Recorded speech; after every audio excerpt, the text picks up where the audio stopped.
Good morning, જય માતાજી બધાને। સરસ મજાનું સવાર પડી ગયું છે અને મેં મારા દિવસની શરૂઆત સૂરજ દાદાના દર્શન કરીને કરી દીધી અને થોડીક વાર થઈ જાય તો પછી આ માતાજીના સામૈયા થતા હતા એ જોયું।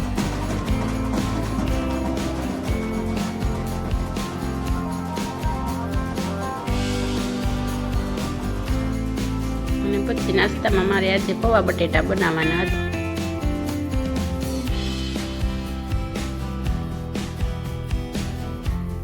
બસ સરસ મજાના પૌવા બટેટા બનાવી નાખ્યા અને અમે નાસ્તો કરી લીધો। પછી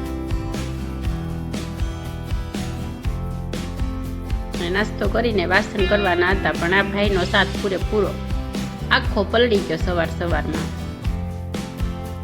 પાછો તો ટબમાં બેસી ગયો હતો અને પછી કપડાં ધોવાનું કામ પણ કરી નાખ્યું અને આટલું કામ કર્યું ત્યાં તો વળી પાછું બપોરની રસોઈનો ટાઈમ થઈ ગયો। વળી પાછું ગુવાર બટેટાનું શાક મૂકી દીધું। ગુવાર બટેટાનું શાક, રોટલી અને સલાડમાં કાકડી, ઠંડી ઠંડી છાશ। અમે બધાએ જમી લીધું। જમીને પાછી ઊંઘ તો બહુ આવે, નીલને પહેલા સુવડાવી દીધો।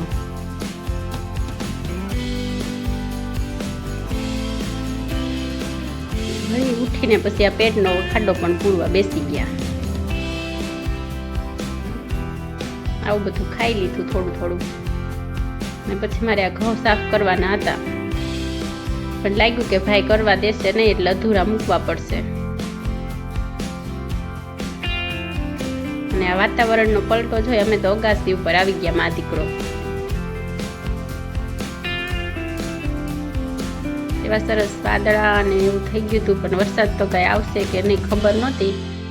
પણ આ ભાઈ બહુ ખુશ દેખાતા હતા, એને તો થતું જ મારી જેમ કે વરસાદ આવી જશે। અને આ કબૂતર પણ એટલા ખુશ હતા। અને આ સાઈડ તો વરસાદ પડતો જ, પણ અમારે ન આવ્યો। એકદમ કાળા કાળા ડિબાંગ વાદળા થયા હતા, પણ ઘડીકમાં પવનમાં ઉડી ગયા ને પછી અમે આવી ગયા નીચે। વરસાદ તો કઈ આવ્યો નહીં, પણ જમવાનું તો બનાવવું પડશે ને। બટેટાનું શાક અને ભાખરી બનાવી નાખ્યા અને નીલ માટે ખીચડી અને અક્ષયા છોડાફળી લઈ આવ્યા હતા। બસ આવું સરસ મજાનું અમે જમી લીધું।